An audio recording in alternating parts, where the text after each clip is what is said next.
করে দিয়ে গেছে। 54 বছর যেই শাসন, যেই রাজনৈতিক ব্যবস্থা, যে বন্দোবস্ত দেশবাসীকে ফ্যাসিবাদ উপহার দিয়েছে, এই শাসনও আমরা আর দেখতে চাই না। আমরা কারো লাল চক্ষুকে ভয় করি না ভাই, আমরা ভয় করি শুধু আল্লাহ রাব্বুল আলামিনকে। কোন আধিপত্যবাদের ছায়া বাংলাদেশে আমরা দেখতে চাই না। অবশ্যই বিশ্বের সকল সভ্য দেশের সাথে আমরা বন্ধুত্বের সম্পর্ক চাই। আমরা প্রতিবেশীদেরকে আমাদের প্রতিবেশী হিসেবে দেখতে চাই। আমরা কারো উপর খবরদারি করতে চাই না, আর কেউ এসে 56,000 বাংলাদেশের উপর খবরদারি করুক তাও দেখতে চাই না। আমাদের কথা একদম পরিষ্কার। 54 বছর যেই শাসন, যেই রাজনৈতিক ব্যবস্থা, যে বন্দোবস্ত দেশবাসীকে ফ্যাসিবাদ উপহার দিয়েছে, এই শাসনও আমরা আর দেখতে চাই না। আমরা চাই তার আমূল পরিবর্তন।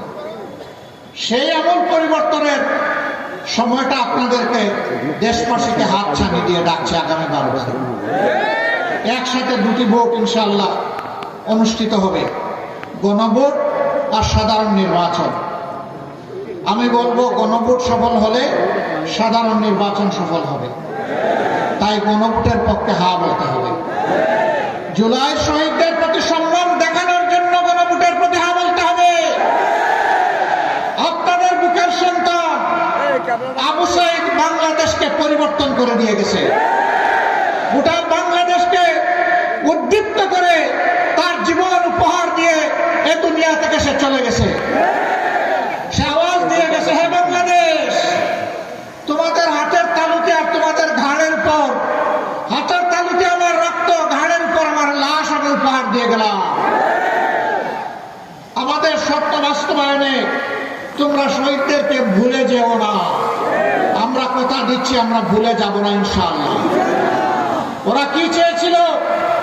ওরা চেয়েছিল একটা দুর্নীতিমুক্ত বাংলাদেশ, একটা বৈষম্য মুক্ত বাংলাদেশ, একটা ন্যায় বিচারের বাংলাদেশ, একটা আধিপত্যবাদ মুক্ত বাংলাদেশ, একটা উন্নয়নের বাংলাদেশ, একটা যুবকদের আকাঙ্ক্ষার বাংলাদেশ। রাস্তায় নেমে স্লোগান দিয়েছিল, উই ওয়ান্ট জাস্টিস। বুক পেতে দিয়ে বলেছিল, আমার অধিকার আমাকে দাও, নইলে আমাকে গুলি দাও। ডানা মেলে বলেছিল, বুকের ভিতরে তুমুল ঝড়, বুক পেতেছে, গুলি কর। গুলিকে পরোয়া করে না। দেশবাসী, আমরা কি আবু সাঈদ ও তার সঙ্গী শহীদদের কাছে ঋণী নই? এই ঋণ পরিশোধে আপনারা প্রস্তুত আছেন? সদা জাগ্রত পাহারাদার হিসাবে সবাইকে প্রস্তুত থাকতে হবে।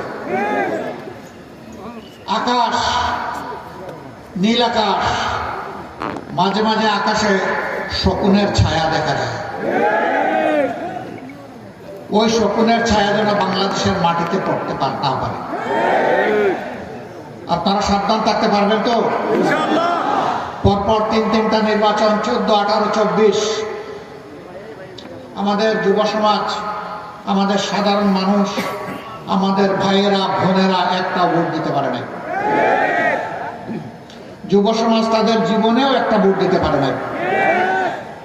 এবার অনেক অপেক্ষার পর আগামী 12 তারিখ আসছে। এই 12 তারিখ শহীদদেরকে সম্মান করতে গিয়ে বাংলাদেশের বস্তা পছা অতীতের 54 বছর যেই ব্যবস্থা শাসকদেরকে দুর্নীতিবাজ, চাঁদাবাজ, দখলবাজ, মামলাবাজ, হত্যাকারী, খুনি, ধর্ষক এবং আয়নাগরের নায়ক নায়িকা বানায়, তা পরিবর্তন করে দেওয়ার জন্য আমরা হা ভোট দেব ইনশাআল্লাহ। হা ভোটের পক্ষে জোয়ার তুলতে হবে।